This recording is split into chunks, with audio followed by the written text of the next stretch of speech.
So the existence of randomness and luck in our lives is far more prevalent than you may believe. This existence of luck is often formed into other things such as superstitions. You might have a lucky pair of socks, a lucky pair of underwear. You might believe in star signs and horoscopes for some reason. A more daring presenter may even say religion. But this existence of luck is something that we struggle as an existence to understand. If I was to flip a coin an infinite amount of times in a row, at some point it would land on heads 1 million times in a row. The only reason is out of luck. It would happen because it has to happen. It's the same as having monkeys on typewriters. This existence of luck, though, is a bit hard to grasp, so perhaps I'll give you a bit of a different example. And say there's 500 of you in here tonight. You flip a coin, heads, you've invested successfully and continue to invest for more years to come. Tails, you've failed so miserably that you lose your job. You get to the point, after 10 years, flipping a coin, there's one person left, and they have been successful 10 years in a row. Mashable will write some garbage article about how successful you are and why, ignoring the fact that there were 499 people that did the exact same thing and were unsuccessful. And we get into this thing, it's called survivorship bias, where we look at the single remaining item and say, this is what success looks like. And we take out all the things that pretty much everyone else did the exact same thing. They were just unlucky because they flipped tails. Now, when we look at this, we often idolise people that are successful. We look at Steve Jobs, Bill Gates, you can say Warren Buffett in investment. Someone else would be successful if they didn't live, because someone else would have flipped coins enough times. There would be another person that created a software that would lead the world. Now, you see this more often than not in finance. It's called a Monte Carlo simulation, where someone will look at the past 10 years of data and go, where was the best place I could have invested my money? Now, if you had invested in 2006, it would have been the subprime mortgage market. 2007 and 2008 were very bad years for you.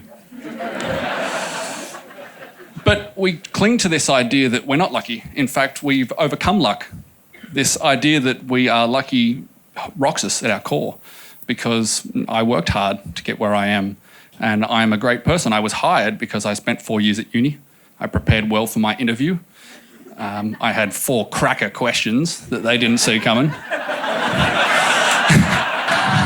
In reality, there was no one better. But you were a hard worker, and you start to get to this position where you believe your own shit. I'm sure each of you has met someone who's rich, and you go, how the fuck did they become rich? You've probably also had someone at your job and you just stare at them across the meeting room and go, how the fuck did you get here? And it's really what we were getting to is this idea of confirmation bias, where you have these beliefs of why you're successful and you have the reasons why you're successful, and wherever they kind of overlap is exactly what you tell people. I'm successful because I did this. I'm a hard worker. I work hard at what I do. My job is difficult. But not coming to the conclusion if I didn't work hard, would I still be here? Would I still be in the same spot? Did I get to where I am just purely because of luck, or is it because of what I did? And we start lying to ourselves. We start going, well, the reason I'm successful is because I did X and I did Y. And those continuous lies build up till you get to a point where you don't really know why you're successful, but you just happen to be successful, and that's great. And you get used to that. Now, in Australia, we're very lucky. To give you an idea of luck, you are part of 0.2% of the population, of the world's population, is born in Australia. It's 99.8% weren't as lucky as you. Now, you didn't work hard at being born here. Your parents may have worked hard, hot, sweaty, hard, but you didn't work hard to be here. You worked hard in high school? No. In fact, 75% of Australians will graduate high school. 90% if you were born here in Sydney, as the people that raised their hands before were. But even if you don't graduate high school, you've got a chance, about 60% chance of getting another qualification, whether it's through TAFE or a trade or some other certificate in something that you love.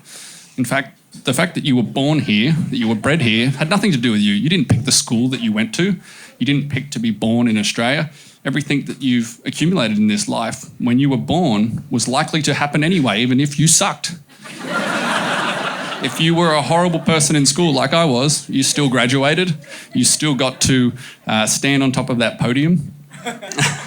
But The idea is you're not successful. You're just very lucky. You're born in a country or you live in a country that is successful. You come here and you prosper. A very small percentage of the population don't.